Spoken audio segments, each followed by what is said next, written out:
So walk me through what happened on February 1st. You were out with a group cycling. Yes. And it was pretty much worst case scenario. We were, so we have an event coming up on March the 8th. It's an all-women's ride. It's called the Chingona event. It's a Chingona ride, it's all women. So our group is 210 cycle riders, and we started at 8 o'clock that morning from Brack High School, headed towards Elmendorf. And at 9:51, we just see this dog coming at us. And the dog went at the group in front of me, which is part of our group too. So one of my guys got his water bottle, squirted him, and he went back to his owner. His owner was right across the street from the side of the street that we were riding in. And so he had another dog. I remember him having a white sheepdog. So he put him down. He got the other one by the collar, the vicious one from the collar. So I said, okay, now I can get back on my bike. So I clipped in, and when I clipped in, it was too late. He had me. He just, I just looked at the owner and go, why did you let him go? You know, I go, and then he just it happened so fast that he just clamped onto my calf and part of the back of my knee. So I actually have 4 different bites, and there's 8 puncture holes. And I don't know, I must have gone into some kind of shock or something, because I don't remember how he got off of me. I know that I think all of us went into shock because the group freaked out when I go, he bit me, he's biting me, he's biting. And then I think everybody just froze. That's all I remember. And then once the dog got off of me, I just remember telling him, why did you let him go? And one of my other female friends was telling him off, literally telling him off. I'm tired of your dog, because apparently this dog has chased a lot of cyclists.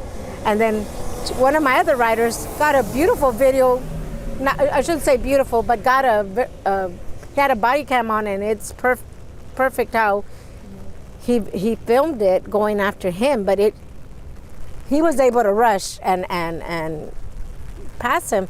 So a lot of cyclists, he's chased a lot of cyclists, but I'm the first one he gets a hold of. So for people who don't know cycling, what does it mean to be clipped into your bike? How did that make things a little bit more complicated? So it's special shoes that have a screw, and it literally you're clipped in screwed on to your pedal.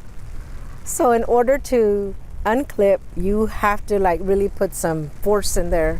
So I couldn't, because the dog was already latched onto my He really had you trapped in there. Yes, and it could have been worse. I could have fell, and I think had I have fallen, he would have done some serious damage, I was actually giving love to the dog, good boy, good, trying to calm him down. And I remember my female friend was like, he's not a good boy, why are you calling him a good boy?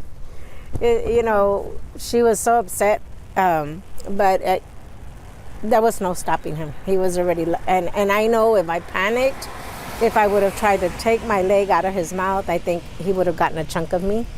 So his teeth were in my skin. So the rest of the guys that were with me, one of them called EMS, and the other one called the Bexar County Sheriff's Office, because it's right outside the San Antonio city limits. So. And you mentioned that there are cyclists that have had experiences with this dog particularly. How big of a threat are loose dogs to cyclists when you're going around San Antonio and Bexar County? I think in my experience, and I've been cycling for 5 years this year now, I think the dogs chase us more in the rural areas than inside the city limits. That's just been our experience, or my experience, should I say. But in the rural areas, and I can't for the life of me, like I said, we should all report these dogs, but when we're cycling, as long as they don't get us, we just keep going. And I guess that's wrong of us. Now I see it's wrong, because when I made the report, they said there was no report of this dog. So it kind of hurt my case, because they said, we have no report of this dog attacking anybody or chasing anybody. So all we're going to do is put him in quarantine for 11 days, which today's the 11th day. So it happens more, I think, in the rural areas, because I tell you, there's another area where there's 2 dogs that are inside a gate, but they go under the gate and they've chased us too. And them are kind of vicious too. Mm-hmm. But I don't know the address to that one. That's okay. So,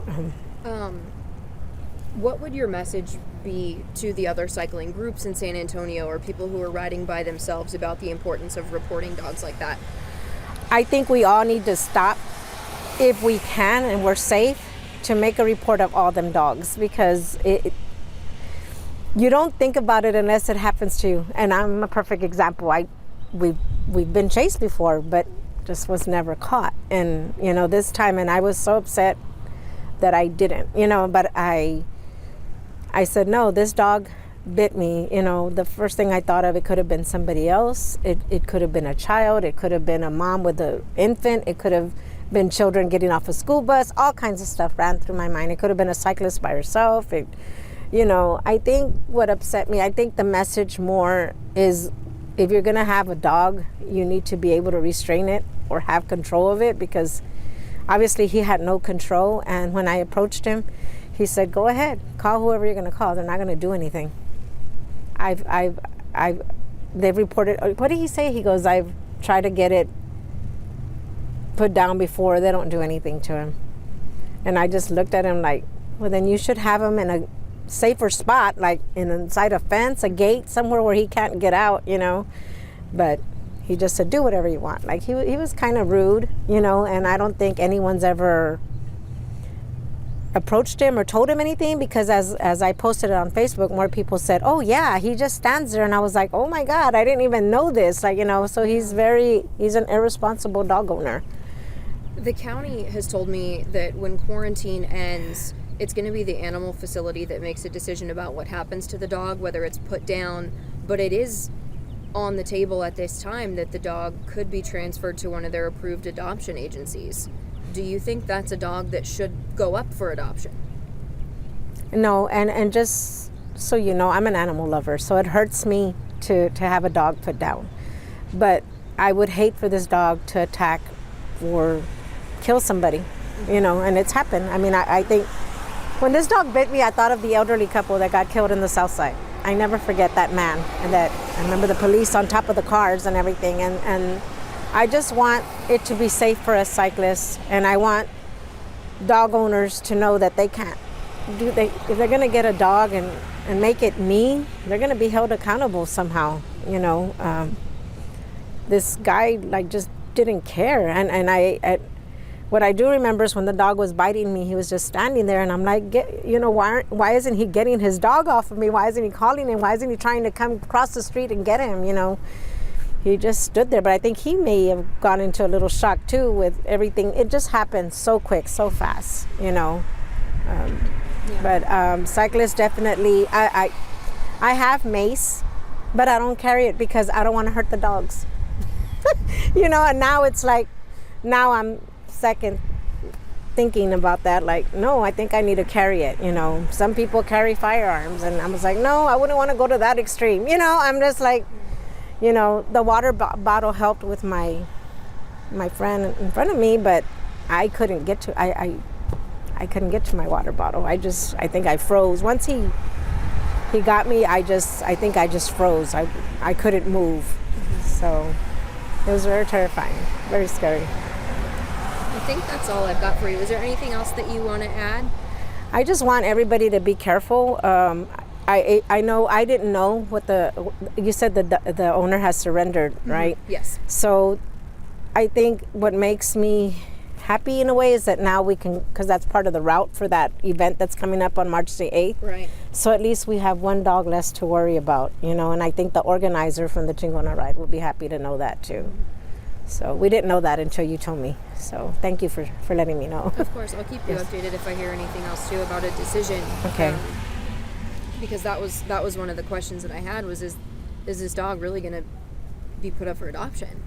Because it might not. They get to make that call, but that's something that we're going to keep following. Well, I hope they see the videos of the young man that was with our cycling group, and the young lady, because there was also a lady. I don't know if you saw that. And he's clearly a vicious dog. It'd be different if he was timid or something, but he's vicious, and he's going to attack anyone I think that he doesn't recognize, or I don't know if he was protecting his home. I mean, weren't in his home, we were in the street, but I feel he will attack again. I really do.